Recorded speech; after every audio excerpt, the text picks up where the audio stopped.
Hello, my name is Emma Christine, a 44-year-old housewife who found herself navigating a tumultuous chapter after 32 years of marriage to my husband, Larry. Our relationship, characterized more by routine than companionship and marked by the absence of children, had slowly unraveled. Mutual support and affection had faded over time, leaving me feeling increasingly isolated despite my initial belief in our partnership. One day, after filing for divorce and amid the painful process of dividing our assets, I made the difficult decision to claim the house. Larry, however, didn't contest my choice. Without a word, he abruptly left my hospital room, where I was battling cancer. His indifference to my pleas for him to stay or even engage in a meaningful conversation underscored the deep rift between us. Feeling abandoned during such a vulnerable time, I was engulfed by loneliness. Yet as I faced my illness, the resentment and pain that had lingered in my heart began to dissipate. My love for Larry seemed to evaporate, replaced by a stark awareness of his selfishness and lack of support. Realizing that he deserved some form of retribution for his actions, I began to quietly plot my revenge. Over the years, I had endured his demands and indifference, even as my health declined. Larry expected me to fulfill my duties as a housewife, prioritizing his leisure while never offering a helping hand.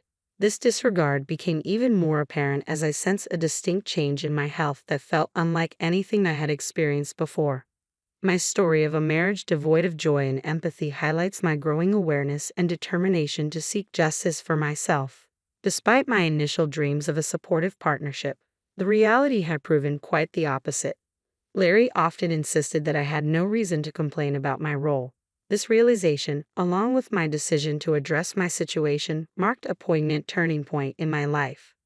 I immediately reached out to my father, who accompanied me to the hospital after my cancer diagnosis. Thankfully, it was caught early, and the doctor was optimistic, encouraging me to start treatment right away. Eager to confront the illness head-on, I asked my father to pack only the essentials from home while I quickly navigated the hospital admission process.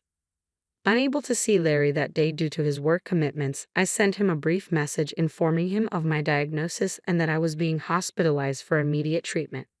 As I grappled with the anxiety of an uncertain future, thoughts of Larry inevitably crept into my mind. Even though my feelings for him had diminished, a faint hope lingered that we could face this challenge together and perhaps rekindle some semblance of our former life as a couple. I envisioned a scenario where, moved by my vulnerability, Larry might express concern and ask, "Are you okay?" I yearned for even a few comforting words or a simple visit, which would have meant the world to me at that moment. I found myself wondering how Larry was managing at home, juggling meals and daily chores. A part of me felt guilty for not being able to maintain the household routines I had always managed with ease.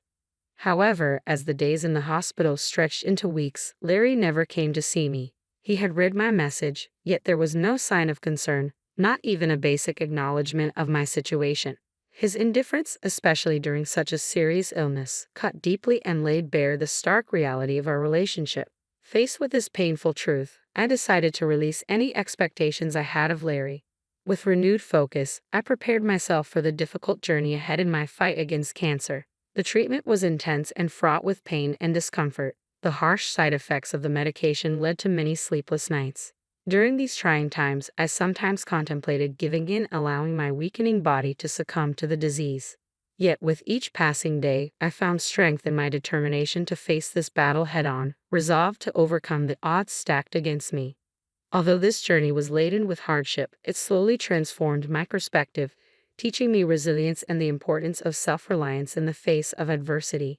Each time I felt overwhelmed by my illness, the encouraging words from my parents reassured me that I was doing well and that things would improve, giving me the strength to persevere. Then, on a day when I felt particularly weak, lying in bed and staring blankly at the ceiling, the door to my room swung open unexpectedly. It wasn't a scheduled visit day for my parents, and I was curious about who it could be. As I turned my head, the identity of my visitor became clear. It was Larry. I wondered if Larry had come out of genuine concern for my condition as he looked at my gaunt face and hollow cheeks. A whirlwind of emotions left me speechless. I feared that seeing me like this would only deepen his disdain. Without a hint of empathy, Larry settled into a chair beside my bed, stared at me, and laughed. "So, this is how bad one can look with cancer, huh? You don't even look like a woman anymore." His words struck me like a punch, draining the color from my face. Such cruelty was completely inappropriate, especially for someone battling cancer. I wished he would stop talking, but Larry, oblivious to my feelings, pressed on with even more devastating comments. "Ever since you've been hospitalized and not at home, every day has felt like heaven. The house is a mess, but I don't even have to go back there. Life is so comfortable without you." His merciless words reopened old wounds, leaving me bewildered at the complete absence of concern in his voice. I wanted to rebuke him sharply, but my weakened body held me back, leaving me to silently endure his harsh tirade. I stared at him with a vacant gaze, and noticing my expression, he laughed mockingly. Then, as if to add insult to injury, he casually mentioned, "Oh, by the way, I have already filed the divorce papers. I'll be taking the house, and as for the property division, you hardly have any right to refuse." My vision blurred, and the room seemed to spin around me. The emotional and physical toll of my illness, combined with Larry's heartless comments, felt overwhelming. Yet it was in that moment that my resolve began to crystallize. I was determined to recover and reclaim my life from the shadows of his cruelty. Larry had filed for divorce without even discussing it with me, leaving me in shock. As I grappled with the reality of his betrayal, he continued, "I have fallen for someone else. She's 21 years younger, but I'm serious about her. You're just in the way now." The painful realization of his affair flashed through my mind. But having said what he wanted, Larry turned to leave. "Wait a minute," I called after him. I managed to speak, but Larry paid me no mind. It was clear there was no love left for me in his heart. The realization stung deeply, yet in that moment, I experienced a strange sense of clarity. "I see," I said quietly, a laugh escaping my lips as he left the hospital room. After he walked out, I faced my treatment with renewed determination. Despite the emotional turmoil, I focused all my energy on recovering from cancer and regaining my health. Those next 3 days, though they might seem brief, stretched endlessly for me, riddled with sleepless nights. I found myself wondering if the divorce Larry mentioned was real or merely intended to unsettle me. The uncertainty gnawed at me, but I clung to a trump card I believed would completely rattle him when revealed.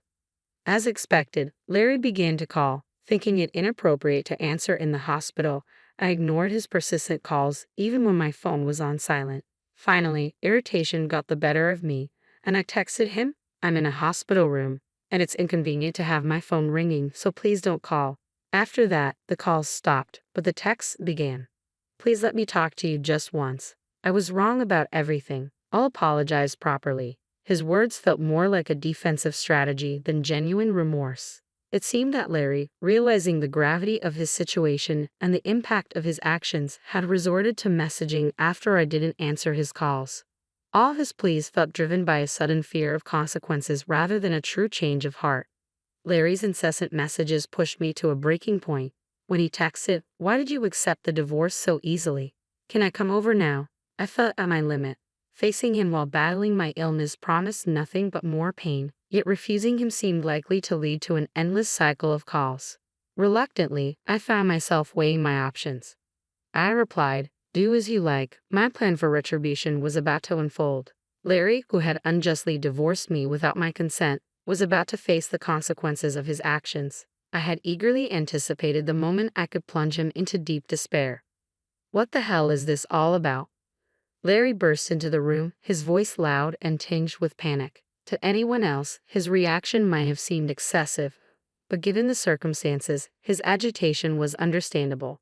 I had kept a critical secret from him, and now the decisive moment had arrived. "I had no idea you had assets worth $155 million. Why didn't you tell me?" he demanded, his eyes wide as he placed my passbook on the desk, clearly displaying a balance of over $15 million. "I never mentioned it because you never asked," I responded calmly.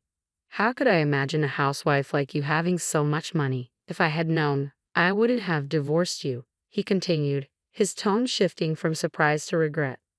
"That's not my problem. It's your fault for not asking and for divorcing me without proper discussion," I countered, shutting down his baseless excuses.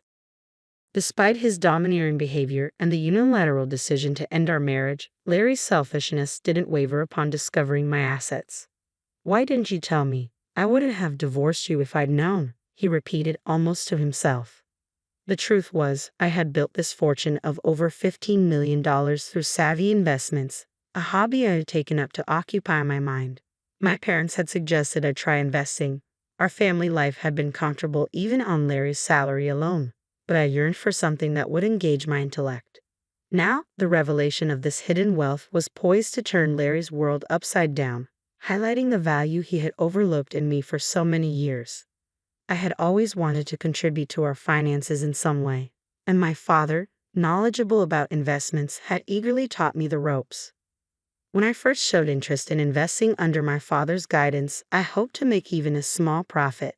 I made my first investment 6 years ago and quickly improved, becoming capable of earning significant amounts through my ventures. Even my father was surprised by my success, often remarking, "I never expected you to grow this much." The profits I generated over those 6 years totaled the $15 million reflected in the passbook Larry had brought up. I had planned to share this news with him when the timing felt right, but then I was diagnosed with cancer, and he divorced me before I had a chance to explain. I never intended to keep this wealth a secret forever. Once I overcame my battle with cancer and returned to a normal life, I hoped to share the news of my $15 million with Larry, believing it could enhance our life together. However, Larry chose to selfishly end our marriage before I could reveal this financial secret. Now that we were essentially strangers, it felt strange to disclose this to him. Given our circumstances, it seemed increasingly likely that the entire $15 million belonged to me alone. As I recounted my story, Larry's face flushed red with frustration. "If I had known you had this much money, I wouldn't have divorced you. It's your fault for keeping it a secret. You should pay me $15 million in the property division to a ton for hiding it from your husband," he declared. Whether he was panicking over missing out on such a vast fortune or frustrated that he couldn't claim it, Larry began making unrealistic demands. Since we were already divorced, he had no legal claim to the money, yet he seemed unable to grasp that the $15 million was now out of his reach. I couldn't help but laugh at his absurdity, which only fueled his anger further. "What are you laughing at? Stop belittling me," he yelled. Larry had always disliked my attitude, but now he accused me of deceit for not disclosing my fortune earlier. "A wife's assets belong to her husband. You have to give me this $15 million, he insisted. "I never intended to keep this a secret forever. I was going to tell you, but you divorced me first," I replied, trying to maintain my composure. However, Larry dismissed my explanations as mere excuses, becoming more enraged with each word. His shouting overwhelmed me, especially since I was still recovering from my illness. Continuing this conversation felt feeble. Larry was intent on portraying me as the villain. "Enough is enough," I finally exclaimed. "You divorced me on your own. Remember who filed the divorce papers without consulting me? I always knew your behavior was terrible, but I never thought you could be so cruel." My heart was now not only burdened by my struggle against cancer, but also filled with resentment toward Larry. His loud shouting was too much for my weakened body to handle. More than that, I couldn't hold back my anger toward this selfish man sitting arrogantly beside my hospital bed, hurling accusations steeped in self-centeredness. Do you know what I thought when I found out I had cancer? I continued to hope that perhaps this would make him reflect. I thought maybe it would cause him to worry about me, to show kindness, and reconsider his feelings. But instead, he didn't even bother to visit me in the hospital. His lack of empathy and support during such a critical time in my life revealed more about his character than anything else could. It was clear that any feelings he once had for me were overshadowed by his selfish desires and misguided sense of entitlement. When Larry finally did show up, he bluntly stated that he had filed for divorce without my consent and intended to take the house. His audacity in criticizing me for having substantial assets was astounding. I had said it many times before. I never intended to keep my wealth a secret indefinitely. I had planned to find the right moment to share the news, but he had ruined that opportunity with his actions. I had never blamed Larry as much as I did now. In the past, I always forgave his selfish behavior, believing that as a couple, we should support each other. I never scolded or reprimanded him, enduring everything for his sake. I had loved Larry deeply, but now, all I felt was uncontrollable anger and disbelief toward a man who only spoke and acted selfishly. How could someone be so self-centered? What kind of upbringing fosters such a lack of empathy? Surely, a person who engages in an affair and divorces without consent lacks serious consideration for others. Stunned into silence, I realized it was futile to harbor any hope or doubt.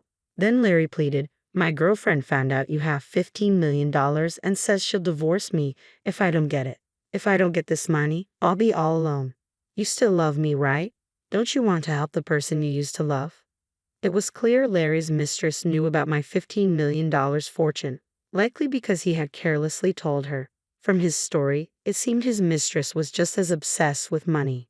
Birds of a feather flock together, I suppose. No matter how much suffering he faced now, it had nothing to do with me anymore. "Please, I'll do anything. Just give me the $15 million. Larry continued to beg, but his pleas felt meaningless. My feelings for him had completely evaporated, replaced by a firm resolve to separate my life from his once and for all. Seeing Larry in such utter desperation was almost comical, and I couldn't help but laugh, though a wave of disappointment and misery soon followed. It dawned on me that he had never shown such desperation for anything that truly mattered to me. As we continued our conversation, my feelings for him cooled further. I realized that any more interaction with this man, who had become so distasteful to me, could not possibly lead to happiness. I felt foolish for ever hoping he would show up with kind words during my illness, yet he remained completely oblivious to my feelings. "Please, I'm begging you. Help me," he pleaded. I found I could no longer stand to hear his voice. "Please leave now," I said firmly. His desperate look and continued pleas were nothing more than noise to me, an unwelcome disturbance. I pressed the nurse call button, explained the situation, and asked for assistance in removing Larry from the room. A security guard arrived promptly and escorted him out forcibly. "Please listen to me. I need you," Larry shouted until he was out of earshot, but I no longer took any of his words to heart. Larry tried to visit many times afterward, but the nurses, aware of the situation, never allowed him near my room again. I later learned from a friend that unable to secure the $15 million, Larry had disappointed his mistress, and she quickly left him. Now he was alone. Meanwhile, I faced my cancer with steadfast determination and eventually celebrated my recovery and discharge from the hospital. The relief and newfound energy from overcoming such a daunting challenge were more precious than anything I could have imagined. Now, I am enjoying a peaceful and relaxed life, thoughtfully managing the wealth I accumulated through my investments, far removed from the turmoil of my past with Larry.